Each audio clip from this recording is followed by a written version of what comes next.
Hey, this is Kuldeep Singh. Welcome to our Biology with Kuldeep. हम जनन वाला chapter पढ़ रहे हैं और जो चैप्टर हम पढ़ रहे हैं हमने उसमें बहुत मोस्ट इम्पोर्टेंट जो हमारा टॉपिक था हम बीती क्लास में उसमें बात की, जिसमें हमने बात की थी परागण के बारे में और परागण के प्रकार। हमने परागण के बारे में जान लिया, परागण के प्रकार हैं जो स्वपरागण और परपरागण, हमने उनके बारे में जान लिया। अब हम थोड़ा जंतुओं में लैंगिक जनन की तरफ जा रहे हैं, तो उसमें आप एक टॉपिक है मानव जनन तंत्र, रिप्रोडक्शन ऑफ ह्यूमन, उसमें आप बात खुद से पढ़ लेना, अथवा में आता है मोस्टली वो, तो आप देख लेना। और हम उसी चैप्टर में एक बहुत ज़्यादा जो मोस्ट इम्पोर्टेंट है आज के सिनेरियो से जुड़ा हुआ जो टॉपिक है हम उसके बारे में बात करेंगे, जिसमें हम बात करने जा रहे हैं परिवार नियोजन की, फैमिली प्लानिंग की। हम फैमिली प्लानिंग की बात करने जा रहे हैं। आपको पता है कि अब भारत की जो जनसंख्या है वो 145 करोड़ के समथिंग जनसंख्या है।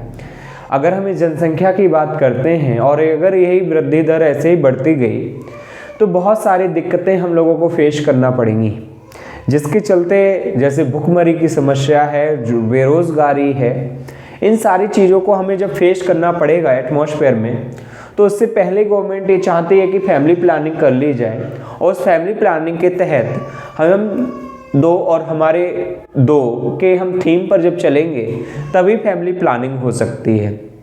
तो उसके लिए जो समाज कल्याण, जो अलग अलग जो सामुदायिक सेंटर्स होते हैं, उन सब पे विधियों के बारे में बता दिया जाता है और उन विधियों के अनुसार ही हर प्रत्येक नागरिक को जागरूक किया जाता है कि किस प्रकार से हम अपनी फैमिली प्लानिंग को कर सकते हैं।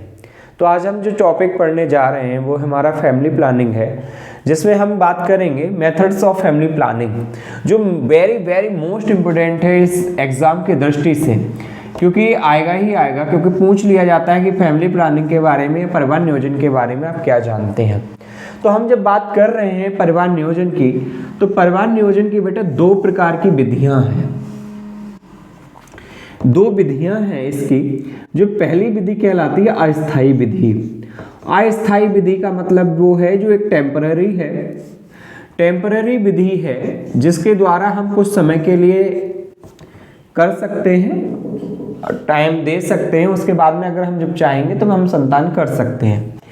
दूसरी जो हमारे पास विधि है वो कहलाती है स्थायी विधि। स्थायी विधि की बात हम करें जिसका मतलब है परमानेंट। परमानेंट अगर इस विधि को अपना लिया जाता है तो इस विधि के द्वारा जो संतानें हैं वो फिर नहीं होंगी। तो एक विधि हमारे पास अस्थायी विधि है, जिस विधि को हम अपना लेते हैं तो इसमें चांसेस होते हैं कि हम कुछ समय के लिए, जब तक हम नहीं चाह रहे हैं तब तक बच्चा नहीं होगा, जब हम चाहेंगे तो बच्चा हो जाएगा। तो इस विधि में बहुत सारी चीज़ें ऐसी आती हैं जिनके बारे में हम बात करेंगे। जैसे सबसे पहले हमारे पास, अगर हम इसी विधि में बात करें अस्थायी विधि में, तो इसमें सबसे पहले हमारे पास है निरोध। निरोध का उपयोग करना चाहिए जिससे संतान उत्पन्न होने के चांसेस कम हो जाते हैं। दूसरा हमारे पास है कॉपर्टी।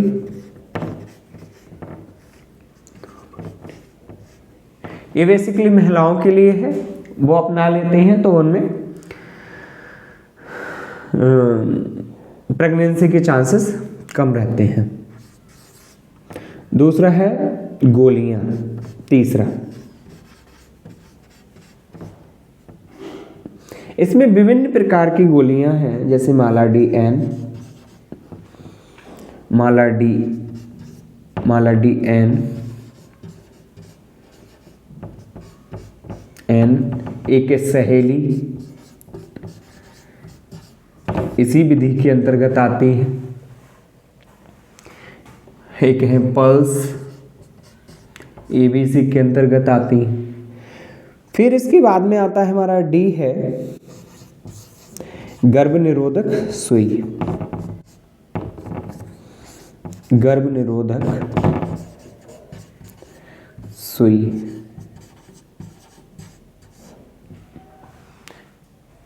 लास्ट हमारे पास है गर्भ समापन।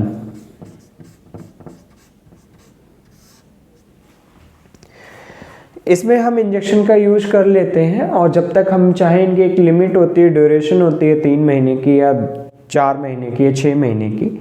एक यूज किया जाता है, मोस्टली 3 महीने की होती है, एक यूज कर लिया जाता है और उसके यूज के बाद फिर हम 3 महीने के बाद दोबारा फिर से लगवा लें तो ये अस्थायी है, और अगर हम नहीं लगवाते हैं तो गर्भधारण हो सकता है। गर्भ समापन यानी कि अबॉर्शन है, अनचाही संतान को गिरा देना अबॉर्शन कहलाता है, गर्भ समापन कहलाता है। एक कुल मिला के हमारे पास 5 जो हमारी हैं अस्थायी विधियां हैं। इन अस्थायी विधियों पे हमने बात कर ली कि किस प्रकार से इनका यूज़ है, कैसे कैसे यूज की जा सकती हैं, तो उस प्रकार से ही अपना अपना काम किए जाते हैं, और ये एक अस्थायी है, टेम्पररी है। अगर हम इनका यूज करना बंद कर देंगे तो चांसेस है। दूसरा हमारे पास है स्थायी विधि, यानी कि जो परमानेंट एक ट्रीटमेंट, एक क्योर है कि इसके बाद हम संतान उत्पन्न नहीं होगी। इसमें 2 हैं, एक है नसबंदी,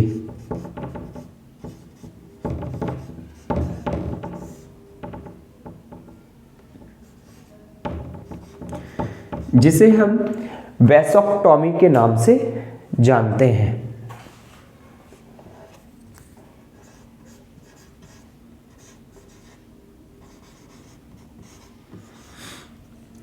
दूसरी हमारे पास है नलबंदी,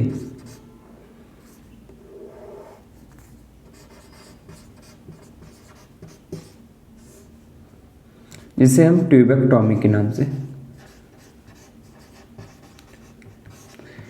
जानते हैं। ये मेनली पुरुषों में होती है,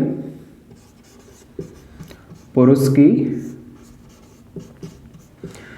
शुक्र वाहिकाओं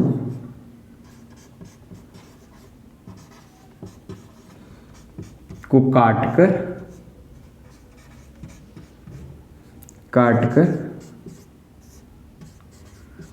बांध दिया जाता है, बांध दिया जाता है। इसके द्वारा जो शुक्राणु है वो बाहर नहीं आएंगे और बिल्कुल क्योर हो चुका होता है, इसमें चांसेस नहीं रहते हैं बच्चे संतान उत्पन्न होने के। इसी प्रकार से नलबंदी है। नलबंदी भी यही कहता है कि इसमें जो महिलाओं के लिए किया जाता है, इसमें महिलाओं के लिए, महिलाओं की अंडवाहिनी को काटकर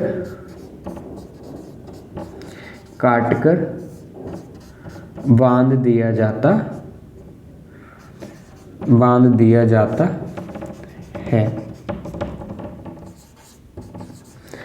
दिया जाता है, जिससे अंडाणु बाहर नहीं आते।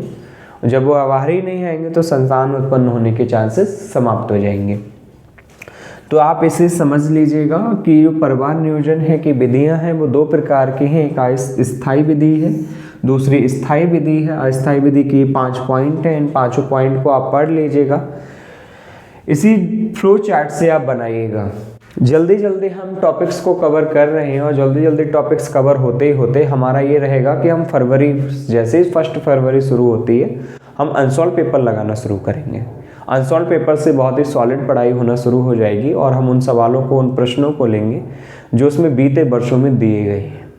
तो आई होप आपको ये समझ में आ गया होगा कि परिवार नियोजन, मेथड्स ऑफ फैमिली प्लानिंग किस प्रकार से है, किस प्रकार से की जा सकती है, और किस प्रकार से हम जनसंख्या को बढ़ने से बचा सकते हैं। ठीक है, तो अगर आपको वीडियो पसंद आई हो तो लाइक कीजिएगा, शेयर कीजिएगा, और चैनल को सब्सक्राइब जरूर कर लीजिएगा, जिससे आगामी दिनों में आपको महत्वपूर्ण वीडियो आपके पास तक पहुंचते रहें। Thanks for watching.